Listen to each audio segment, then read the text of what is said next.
अर्पित अहमदाबाद से एक अच्छे परिवार का लड़का था। लड़का क्या, नवयुवक था।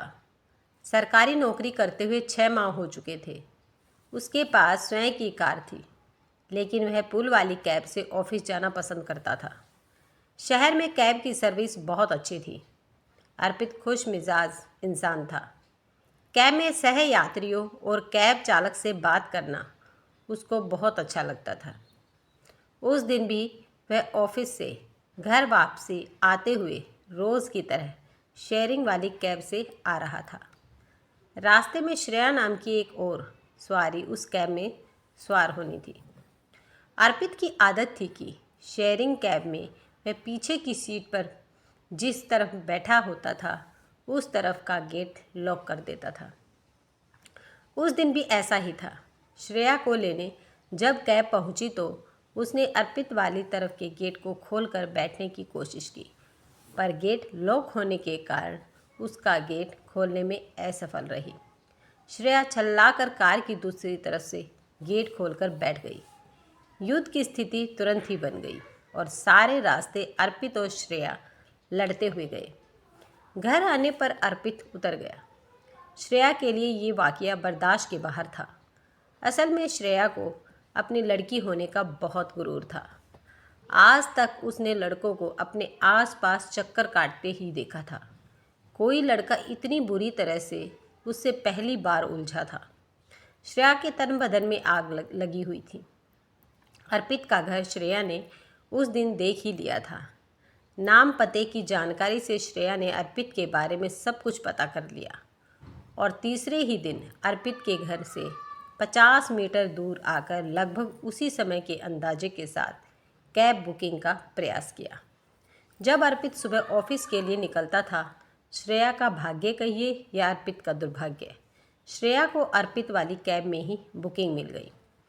एक कुटिल मुस्कान कैब वाले ऐप पर अर्पित के साथ पुल देखकर श्रेया के चेहरे पर तैर गई। जिस तरफ श्रेया खड़ी थी उसी तरफ कैब आती होने के कारण श्रेया को पिक करती हुई कैब अर्पित के घर के सामने रुकी। अर्पित बेख्याली में ड्राइवर के बगल वाली सीट पर सवार हो गया। तभी उसे पीछे से खनकती हुई आवाज़ आई, कैसे हो अर्पित जी? अर्पित ने चौंकते हुए पीछे मुड़कर देखा तो श्रेया सकपका गई, क्योंकि 3 दिन पुराना वाकया उसे याद आ गया। लेकिन आज श्रेया के बात की शुरुआत करने का अंदाज ही अलग था। सो धीरे धीरे श्रेया और अर्पित की बातचीत दोस्ती में बदल गई। दोनों का गंतव्य अभी बहुत दूर था। अर्पित कैब को रुकवाकर पीछे वाली सीट पर श्रेया के बगल में जाकर बैठ गया। एक दूसरे के फ़ोन नंबर लिए दिए गए। अर्पित अपना ऑफिस आने पर उतर गया और श्रेया ने गर्मजोशी से हाथ मिलाकर उसको विदा कर दिया। अर्पित के मानो पंख लग गए। ऑफिस में अर्पित सारे दिन चहकता चहकता रहा।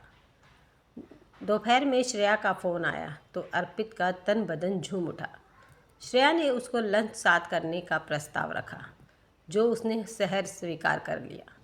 दोपहर तकरीबन 1 बजे दोनों अर्पित के ऑफिस से थोड़ी दूर एक रेस्तरां में मिले और साथ लंच लिया। अब तो यह लगभग रोज़ का ही किस्सा बन गया।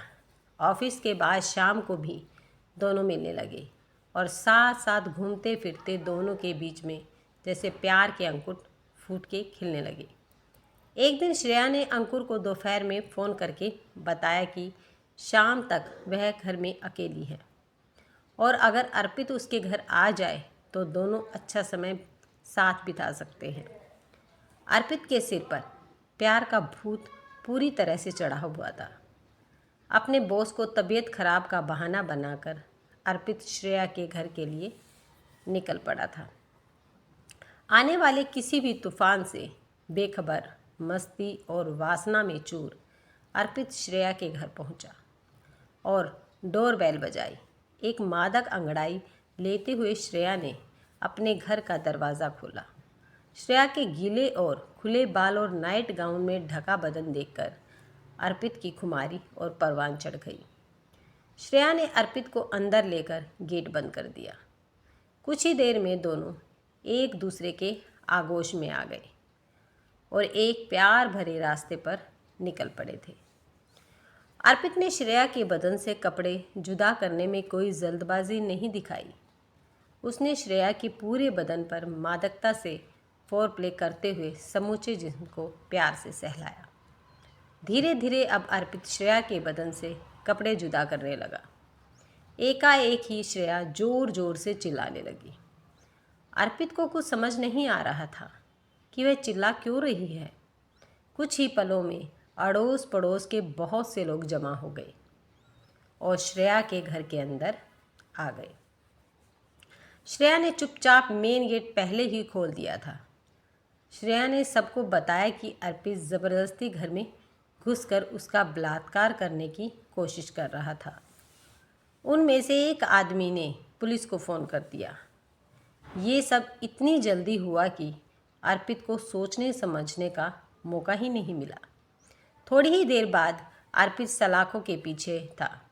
श्रेया ने उस दिन की छोटी सी लड़ाई का विकराल बदला ले डाला था। जेल में 48 घंटे बीतने के साथ ही अर्पित को नौकरी से सस्पेंड किया जा चुका था। अर्पित को अपना पूरा भविष्य अंधकार में नजर आने लगा और कोई रास्ता नहीं सूझ रहा था।